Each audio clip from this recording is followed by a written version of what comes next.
بسم اللہ الرحمن الرحیم۔ السلام علیکم ورحمۃ اللہ۔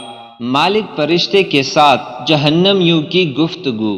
ایک روایت میں ہے کہ جب جہنمیوں کو فرشتے لے جا رہے ہوں گے تو وہ کہیں گے وا محمدہ۔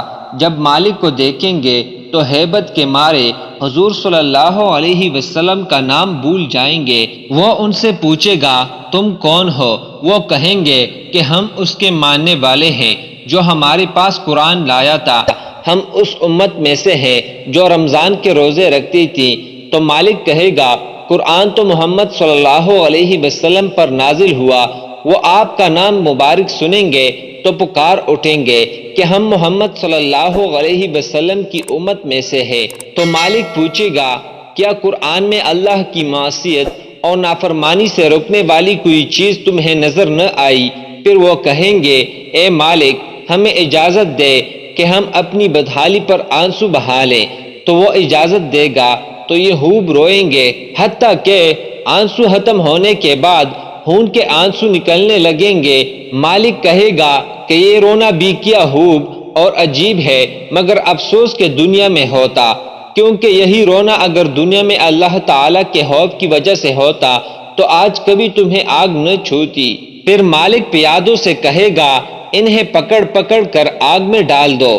چنانچہ جب انہیں آگ میں ڈالا جائے گا تو سب بیک زباں لا الہ الا اللہ کہیں گے، جس سے آگ واپس ہو جائے گی۔ مالک کہے گا اے آگ ان کو پکڑ۔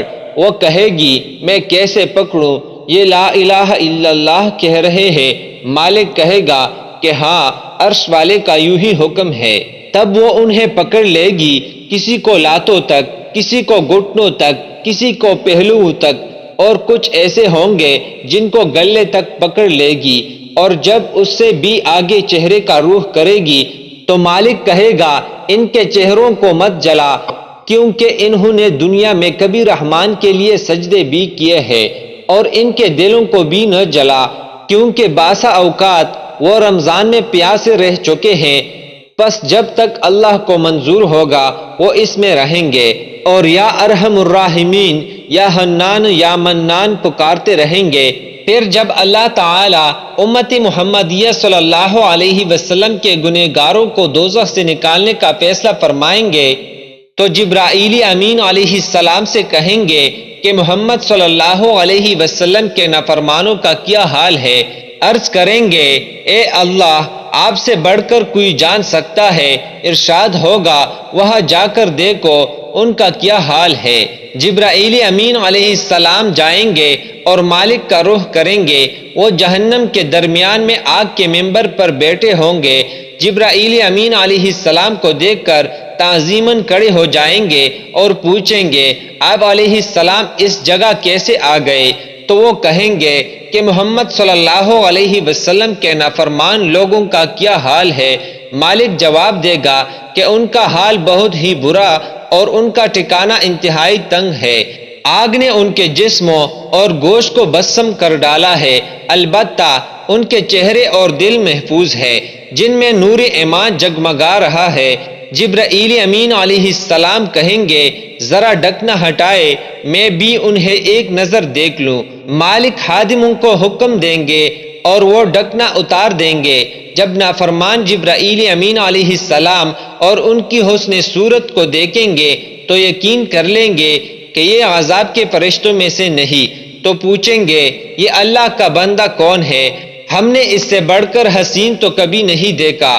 مالک جواب دیں گے یہ جبرائیل امین علیہ السلام ہے جو اپنے رب کے ہاں بہت معزز و مکرم علیہ السلام ہے، جو کہ محمد صلی اللہ علیہ وسلم کی خدمت میں وحی لایا کرتے۔ محمد صلی اللہ علیہ وسلم کا ذکر مبارک سنتے ہی سب چیخ اٹھیں گے اور کہیں گے اے جبرائیل امین علیہ السلام محمد صلی اللہ علیہ وسلم کی خدمت میں ہمارا سلام عرض کیجیے گا اور کہیے گا کہ ہمارے گناہوں نے ہمیں آپ صلی اللہ علیہ وسلم سے علیحدہ کر دیا ہے، نیز آپ صلی اللہ علیہ وسلم کو ہماری بدحالی کی اطلاع کیجیے گا۔ جبرائیل علیہ السلام واپس برگاہ خداوندی میں حاضر ہوں گے۔ ارشاد ہوگا محمد صلی اللہ علیہ وسلم کی امت کا کیا حال دیکھا؟ عرض کریں گے یا اللہ بہت ہی برے حال اور تنگ جگہوں میں ہے۔ ارشاد ہوگا انہوں نے تجھ سے کچھ کہا بھی؟ عرض کریں گے جی ہاں یا اللہ انہوں نے مجھ سے درخواست کی کہ میں ان کے نبی صلی اللہ علیہ وسلم کو ان کا سلام پہنچاؤں اور ان کی بدحالی کا خبر دوں۔ ارشاد ہوگا کہ جاؤ سلام پہنچاؤ اور خبر دو۔ جبرائیل امین علیہ السلام نبی کریم صلی اللہ علیہ وسلم کی خدمت میں حاضر ہوں گے۔ آپ صلی اللہ علیہ وسلم سفید موتی کے ایک خیمہ میں تشریف فرما ہوں گے جس کے 4000 دروازے ہوں گے، ہر دروازے کے دونوں کواڑ سونے کے ہوں گے۔ عرض کریں گے اے محمد صلی اللہ علیہ وسلم، میں آپ صلی اللہ علیہ وسلم کی خدمت اقدس میں آپ صلی اللہ علیہ وسلم کی امت کے گنہگاروں کے پاس سے آیا ہوں جنہیں دوزخ میں عذاب ہو رہا ہے۔ وہ آپ صلی اللہ علیہ وسلم کو سلام عرض کر رہے تھے اور کہہ رہے تھے کہ ہمارا حال سخت خراب اور ٹھکانہ انتہائی تنگ ہے۔ حضور صلی اللہ علیہ وسلم عرش کے نیچے حاضر ہو کر سجدہ ریز ہو جائیں گے اور اللہ تعالیٰ کی وہ توصیف کریں گے جو کسی نے کبھی نہ کی۔ اللہ تعالیٰ ارشاد فرمائیں گے سر اٹھائیے، جو مانگیں گے وہ ملے گا، جو سفارش کریں گے قبول کی جائے گی۔ عرض کریں گے اے باری تعالیٰ، میری امت کے کچھ بد نصیب لوگ جن کے متعلق آپ کا فیصلہ ہو چکا اور وہ مبتلا عذاب ہے، آپ ان کے بارے میں میری سفارش قبول فرمائیں۔ اللہ تعالیٰ ارشاد فرمائیں گے آپ صلی اللہ علیہ وسلم کی سفارش منظور ہے، تشریف لے جائیے اور ہر لا الہ الا اللہ پڑھنے والے کو نکلوائیے۔ آپ صلی اللہ علیہ وسلم تشریف لے جائیں گے، مالک فرشتہ آپ صلی اللہ علیہ وسلم کو دیکھ کر ادب سے کھڑا ہو جائے گا۔ آپ صلی اللہ علیہ وسلم فرمائیں گے مالک میرے بد نصیب امتیوں کا کیا حال ہے؟ عرض کریں گے حضور صلی اللہ علیہ وسلم ان کا حال سخت خراب اور انتہائی تنگ ہے۔ آپ صلی اللہ علیہ وسلم ارشاد فرمائیں گے کہ دروازہ کھولو اور پردہ ہٹاؤ۔ جب دوزخی آپ صلی اللہ علیہ وسلم کو دیکھیں گے تو سب مل کر چیخ اٹھیں گے، عرض کریں گے یا رسول اللہ صلی اللہ علیہ وسلم، آگ نے ہمارے جسم بسم کر دیے ہیں اور جگر پھونک دیے ہیں۔ آپ صلی اللہ علیہ وسلم ان سب کو نکالیں گے جبکہ وہ جل کر کوئلہ ہو چکے ہوں گے۔ آپ صلی اللہ علیہ وسلم انہیں لے کر جنت کے دروازے پر ایک نہر کی جانب چلیں گے جس کا نام نہر حیوان ہے۔ اس میں غسل کریں گے تو وہ نوجوان مردوں کی شکل میں نکلیں گے، سرمگی آنکھیں اور چہرے چاند کی طرح چمکتے ہوں گے اور پیشانیوں پر لکھا ہوگا کہ وہ جنتی ہے جنہیں آگ سے آزاد کیا گیا ہے، پھر وہ جنت میں داخل ہوں گے۔